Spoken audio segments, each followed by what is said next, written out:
Hi, I'm here to show you how to install and remove the Kate Spade New York wrap inlay case for Samsung Galaxy S9.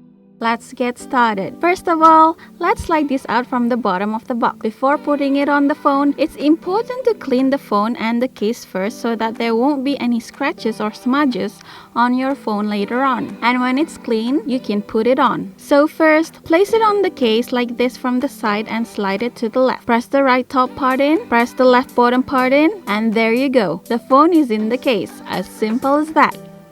Next, removing the case. Turn it upside down and press out the left bottom part of the case. And place your left thumb in the middle and put your thumb on the top and press it out gently. So there you go, the phone is out of the case. That's it guys, thanks for watching and don't forget to subscribe. Bye!